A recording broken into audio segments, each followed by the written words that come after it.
Alright dear students, so welcome to chemistry lecture।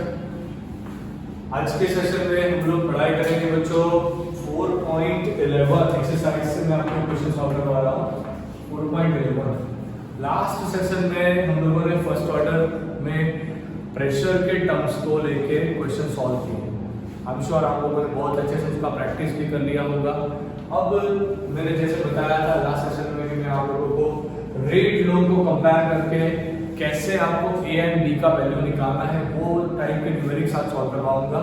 उसके ऊपर आज स्टडी करना है। ओके, तो सारे बच्चों as in a beginning of every lecture as I says, please take your notes, please take your calculator, please take your text book, hands free ले लीजिए एंड आज का सेशन शुरू करते हैं।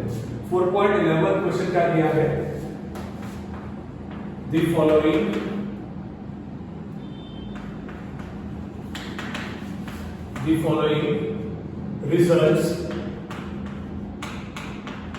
results have been obtained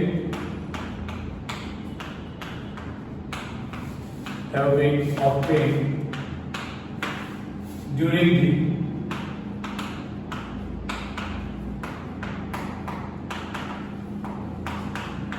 kinetic studies of the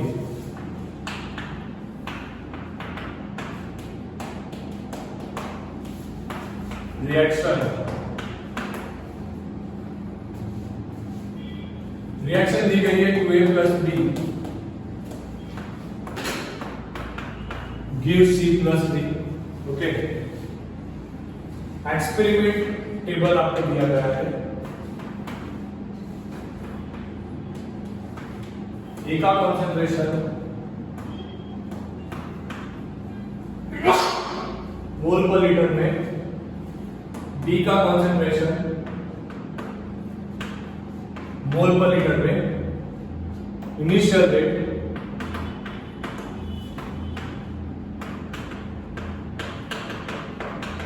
of formation of D in mole litre inverse minute inverse. Okay, शुरुआत करते हैं। कैसे आपको एक्सपेरिमेंट दिए गए? Experiment number 1 initial concentration 0.1, B का भी 0.1, इसका answer 6.0 10 to power -3। Experiment number 2 0.3, experiment number 3, experiment number 4 0.3, 0.4, 0.2, 0.4, 0.1, 7.2 10 to power -2, 2.88 10 to power -1, 2.40 10 to power -2। क्या फाइंड करना है? Determine the rate law, determine the rate law,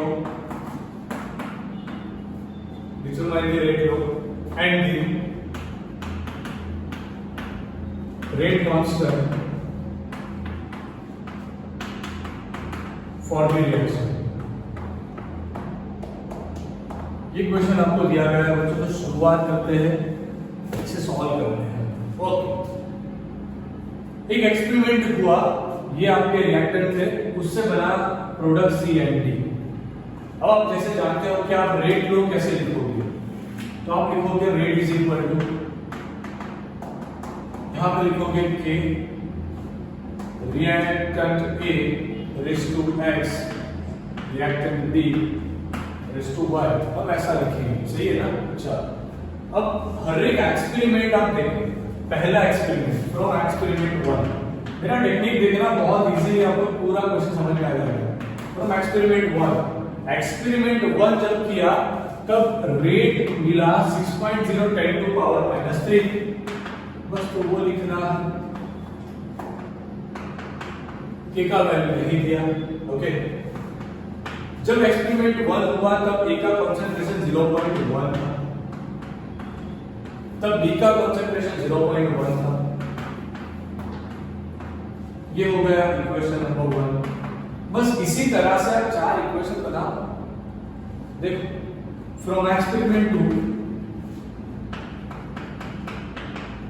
हम एक्सपेरिमेंट 2 पे लिखेंगे 7.2 multiply by 10 to power -2 is equal to आएगा कि मुझे बताओ ए का कंसंट्रेशन कितना था उस टाइम 0.3। मुझे बताओ y का कंसंट्रेशन क्या था, b का कंसंट्रेशन कितना था 0.2। हो गया इक्वेशन 2, समझ में आया। चलो ठीक है, अब एक्सपेरिमेंट 1 डन, 2 डन, एक्सपेरिमेंट 3 देखते हैं। फ्रॉम एक्सपेरिमेंट 3 अब आप खुद से दिमाग लगाओ, एक्सपेरिमेंट 3 का वैल्यू कितना है 2.88 10 to power -1, 2.88 10 to power -1। k का वैल्यू नहीं दिया गया उस टाइम पे, k का वैल्यू बताओ 0.3 रेज़ टू x आएगा, b का वैल्यू बताओ कितना आएगा 0.4 रेज़ टू y आएगा। ये हो गया इक्वेशन 3। बस वही तरीके से एक्सपेरिमेंट 4 का आपको रेट लॉ लिखना है। सो फ्रॉम एक्सपेरिमेंट 4 हम लिखेंगे यहां पे एक्सपेरिमेंट 4 के ऊपर से 2.4d। ये बच्चों डिफरेंट एक्सपेरिमेंट किए गए हैं, उसका डेटा दिया है, डेटा रखना है, उसके बाद सिंपलीफिकेशन करना है। आपको x y मिलेगा तो रेट लॉ मिल जाएगा, रेट लॉ मिलने के बाद x y का वैल्यू फिक्स हो गया, किसी भी एक का a किसी भी एक का b रखो, k का वैल्यू मिल जाएगा, बात खत्म। बहुत simple. Okay, so 2.40 sorry 10 to power -2 is equal to k। a का कंसंट्रेशन जाएगा 0.4 raise to x 0.1 raise to y। ये हो गया इक्वेशन 4। अब आपको ध्यान से देखना है यहाँ कि आप किस इक्वेशन की पैर बनाओगे। तो ध्यान रखना यहाँ पे 0.1 आ रहा है, यहाँ पे 0.1 है, यहाँ पे 0.1 है। मतलब हम करेंगे क्या, इक्वेशन 1 डिवाइड बाय इक्वेशन 4 करते हैं। हमें x y का वैल्यू निकालना है, तो मैथ्स वाले स्टूडेंट का तो लॉजिक स्टार्ट हो गया। 6 multiplied by 10 to power -3 divide by 2.40 10 to power -2 is equal to यहाँ पे आएगा k 0.1 raise to x 0.1 raise to y, denominator k 0.4 raise to x 0.1 raise to y। Okay, अब आप खुद से देखो, ये तो गया, चल क्या बचा, k भी गया।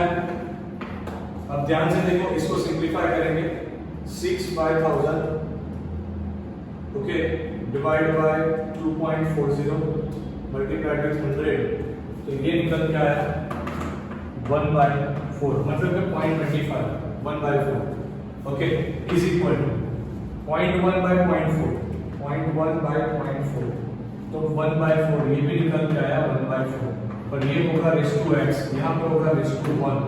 तो आप उससे दिमाग लगाओ x का वैल्यू कितना आया है, यहाँ पे x का वैल्यू निकल के आया 1, मतलब कि आपको एक वैल्यू मिल गया। अगर आप देखोगे कि rate is equal to k, e का कंसंट्रेशन रेज़ टू x का इसकी जगह पे 1 आ गया। अब b का कंसंट्रेशन रेज़ टू y है, तब ये y ढूंढना, y कैसे ढूंढोगे, फिर वही तरीका, वही अपना पुराना वाला तरीका लगाना। ओके, फिर से वही तरीका कि इक्वेशन 1 यूज हो गया, 4 यूज हो गया, तो 2 और 3 बचा है, उसका यूज करो। इक्वेशन 2 डिवाइड बाय 3 करते हैं।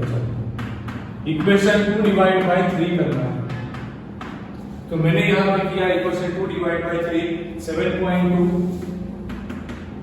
Multiplied by 10 to power -2 divide by equation 3 2.88 multiplied by 10 to power -1 is equal to k 0.3 raise to x 0.2 raise to y divide by k 0.3 raise to x 0.4 raise to y। आया क्या नहीं आया? अभी आप ध्यान से देखो, k गया, यहां से भी k गया, ये पूरा टर्म निकल गया। इसका सिंपलीफिकेशन करते हैं, 7.2 उसको 100 से डिवाइड किया, डिवाइड बाय 2.88 किया, मल्टीप्लाई बाय 10 किया, तो 0.25 मतलब ये भी आया 1/4। जब 0.2 को 0.4 से डिवाइड किया तो ये आया 1/2, ये रेस टू y था। अब क्या हम इसे ऐसा नहीं लिखेंगे 1/2 raise to 2 is equal to 1/2 raise to y। इससे क्या साबित हुआ कि y का वैल्यू कितना होगा, 2 होगा। मतलब हमें अब यहाँ पे y का वैल्यू भी मिल गया, मतलब हमारे पास रेट लॉ आ गया। जो हमें फाइंड करना था वो एक चीज आ गई। अब क्या बचा, रेट कांस्टेंट। तो किसी भी एक एग्जांपल आप ले लो, अगर आपको बहुत एक्यूरेट आंसर लाना होगा, बहुत एक्यूरेट आंसर, तो आप क्या करोगे, आप सबके लिए के निकालोगे, उसके बाद एवरेज के लिखोगे। पर अगर ऐसा नहीं करना तो कोई भी एक एक्सपेरिमेंट ले लो। मैं यहाँ पे ये वाला एक्सपेरिमेंट ले रहा हूँ, एग्जाम एक्सपेरिमेंट नंबर 3। ओके, मैं एक्सपेरिमेंट नंबर 3 ले रहा हूँ। सो फ्रॉम एक्सपेरिमेंट नंबर 3 आपको बहुत ज्यादा एक्यूरेट आंसर चाहिए अगर, तो आप चारों के चार के लिए के निकालोगे, उसके बाद एवरेज के निकालोगे। ओके, पर मैं यहाँ पे एक ही के निकालूंगा। सो एक्सपेरिमेंट 3 से लिखेंगे rate is equal to K, A का कंसंट्रेशन रेस टू 1, बी का कंसंट्रेशन रेस टू 2। के फाइंड करना है तो के को सब्जेक्ट बनाओ।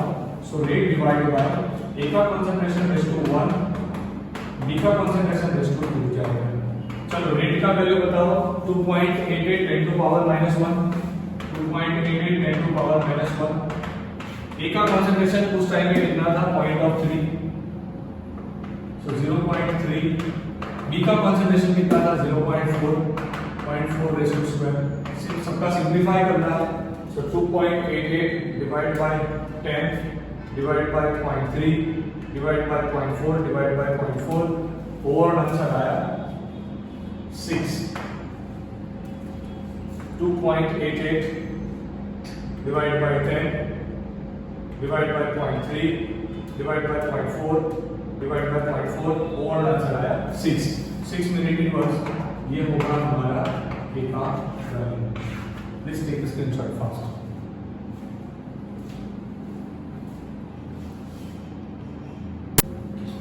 Okay, so let's calculate the next question. 4.10, ये भी वही मेथड पे डिपेंड करता है कि कैसे आपको रेट लो बनाना है एंड या फिर रेट कांस्टेंट फाइंड करना है। ओके, तो बस आज का जो मेथड था ये यही मेथड है। इसके बाद मैं आपको एक न्यूमेरिक ऐसा होमवर्क दे रहा हूँ। ओके, तो फर्स्ट ऑफ ऑल स्टार्ट करते हैं 4.10। मेरे साथ क्वेश्चन लिखो बच्चों। In a reaction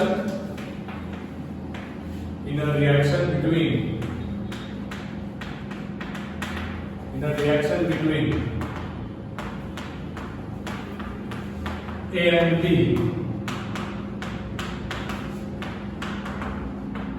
the initial rate of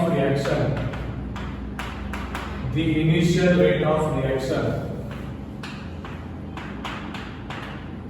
R naught was measured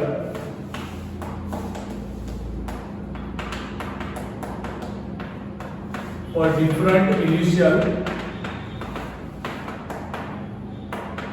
concentrations of A and B as given below. Okay, एक टेबल आपको दिया है, ए का कॉन्सेंट्रेशन दिया है मोल पर लीटर, बी का कॉन्सेंट्रेशन दिया है मोल पर लीटर, इनिशियल रेट दिया है mole litre reverse secondary rate. Okay, 0.20, 0.20, 0.40, 0.30, 0.10, 0.05, 5.07, 10 to power -5,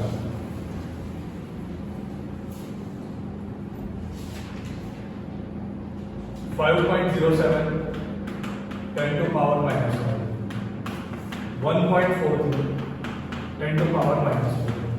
What is the order of reaction? What is the order of reaction with respect to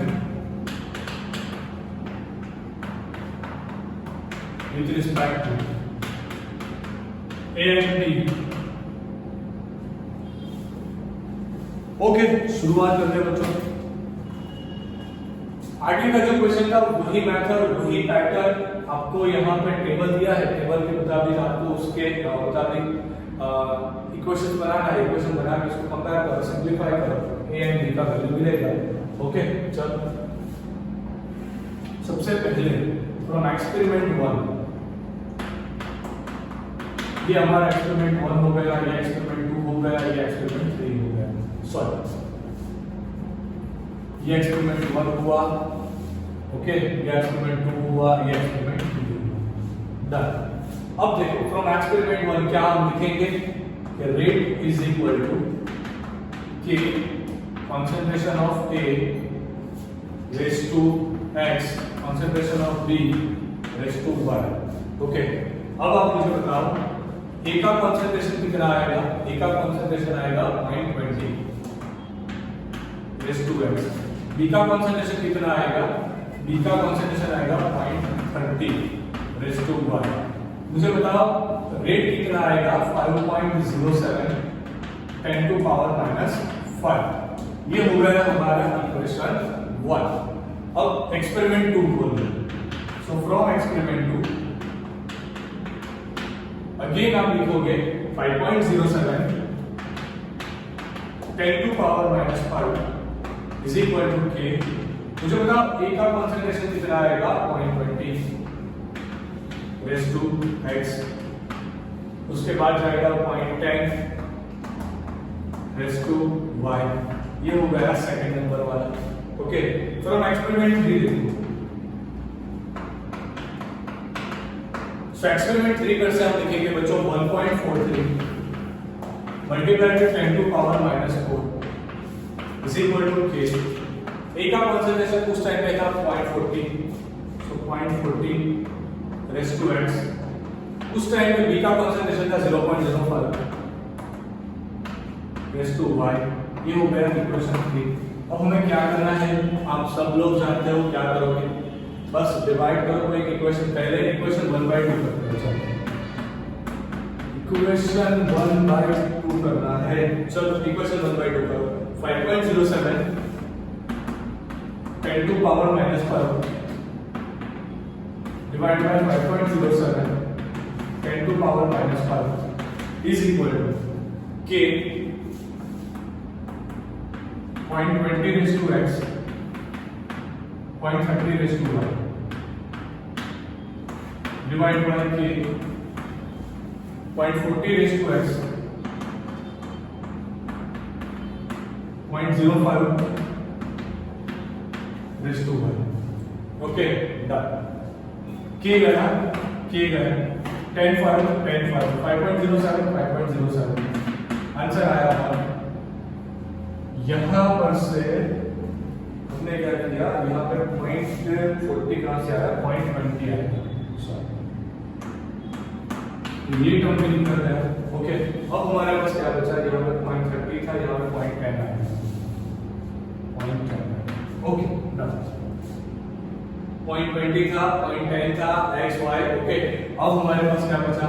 0.30 bye 0.10 हो जाएगा 3 raise to y। यहाँ पे exactly हमें देखना है बच्चों कि 1 रेज टू कितना होगा? 0। मतलब कि y का वैल्यू कितना आया? 0। y का वैल्यू कितना आया बच्चों? 0। ओके, तो ये चीज ध्यान रखना, y का वैल्यू आएगा 0। अगर आप रेट लिखो ना तो रेट इज इक्वल टू के a रेज टू 0 और b रेज टू समथिंग हमें फाइंड करना बाकी है। चलो अब क्या करेंगे? अब 0.05 वाला कोई इक्वेशन दिखाई दे रहा है तो उसे निकाल देते हैं। चलो 0.30 वाला एक आ गया, एक 0.40 वाला है। अब हम काम करेंगे बच्चों, इक्वेशन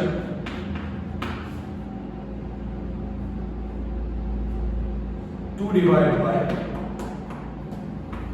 इक्वेशन 3 करेंगे। चलो इक्वेशन 2 डिवाइड बाय इक्वेशन 3।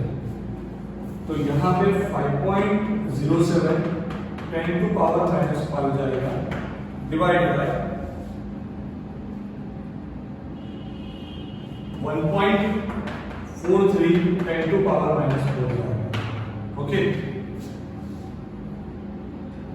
एक काम किया जा सकता है यहाँ पे बच्चों, अगर 3/2 भी कर सकते हैं या फिर 2/3 भी चलेगा, कोई प्रॉब्लम नहीं है। चलो करते हैं।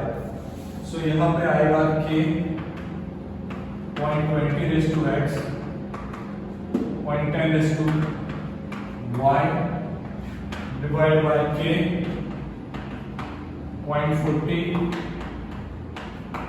raised to 0.05 raised to 1। Okay, ठीक है, कोई बात नहीं।